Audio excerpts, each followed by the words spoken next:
కానీ సడన్‌గా మళ్ళీ 4 ఏళ్ళకి అంత పెద్ద సక్సెస్ తర్వాత. ఆ తర్వాత మళ్ళీ ఇమ్మీడియేట్‌గా 6 మంత్స్‌లోనే ఇంకో సినిమా రిలీజ్. ఇమ్మీడియేట్‌గా. మళ్ళీ 5 ఇయర్స్ గ్యాప్. ఆ గ్యాప్ ఎందుకు సార్ నాకు అర్థం కాలేదు. అంటే 5 ఇయర్స్ గ్యాప్ కాదు నాకు తెలిసి.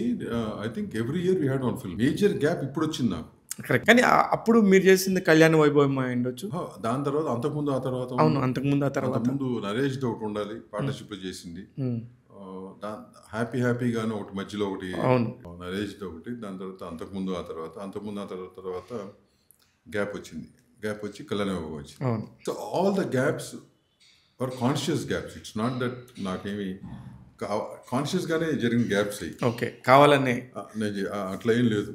అంటే కానీ ఇంత లాంగ్ గ్యాప్ మీ కెరియర్‌లో మామూలుగా లేదు. నాకు ఈసారి లేదు. ఎందుకంటే అయితే I told you last film FCUK అని చెప్పి ఫాదర్ చిట్టి ఉమా కార్తికేయ కోసం కథ రచన చేసింది.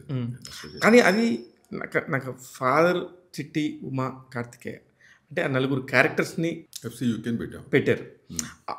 ఇప్పుడు ఇంత సినిమా గురించి తెలిసిన మీరు, ఇంత సినిమాల గురించి ఎంతో కొంత అవగాహన ఉన్న మీరు, ఒక టైటిల్తోని ఎంత ఇబ్బందికరమైన పరిస్థితి వస్తుంది అనేది మీరు అర్థం చేసుకోలేదు. అంటే నేను ఎట్లా ఆలోచించారంటే వాట్ ఈస్ ఎఫ్‌సీయూకే? మీరు చెప్తుంది ఒక అక్షరం ఇటు ఒకటి ఉంది. FCU is major brand of UK. It's a garment brand. Correct. నీకు పొద్దున్న లేసి మీరు కేబీఆర్ పార్క్లో నడుస్తే కనుక ఆడవాళ్ళు కానీ మగవాళ్ళు కానీ ఎఫ్‌సీయూకే అని చెప్పి బ్రాండ్ టీషర్ట్లు ఉంటాయి. కరెక్ట్. బోల్డ్గా. ఓకేనా? సో నేను అనుకుంది ఏంటి, దట్ పర్టిక్యులర్ ఫిలిం దానికి ఉన్న కంటెంట్ అంటే అప్పటికి ఏమైందంటే ఈ పబ్లిసిటీ బాగా పెరిగిపోయింది.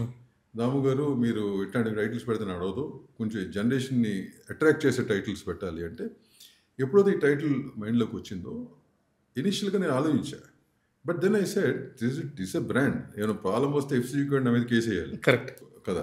అవును. అప్పుడు అది కూడా అనుకున్నాం, వాళ్ళ బ్రాండ్ వేయాలి కదా కేసు అని. చాలా డిస్కషన్ జరిగినా కూడా నేను సరే మారుద్దామా అని చెప్పి ఇంకో 10 టైటిల్స్ ఎత్తుకాం. నాకెందుకు దానికి తగ్గ టైటిల్ నాకు అనిపించలా. Maybe I was fixed in the mind, తెలియదు నాకు. దాని తర్వాత ఎన్ని టైటిల్స్ చెప్పినా ఈ బౌన్స్ అవుతుంది. అది కూడా అదే నాకు తెలియదు కానీ but finally went with that.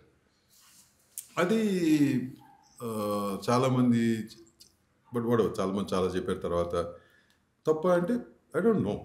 The reason was that